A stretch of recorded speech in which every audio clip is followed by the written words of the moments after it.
Hey, welcome back to another video of how to use basics. In this video, we are going to learn how to back up your Unstoppable Crypto Wallet.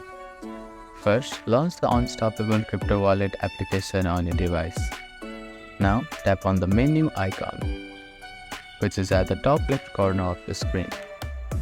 Here, you can see all of your wallet, and you can see that there is backup required option. Click on the warning sign, which is at the right side of the screen.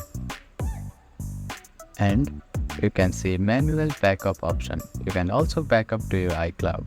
Click on manual backup and tap on this field where it says tap to show recovery phrase. Now save this recovery phrase somewhere safe. Click on verify.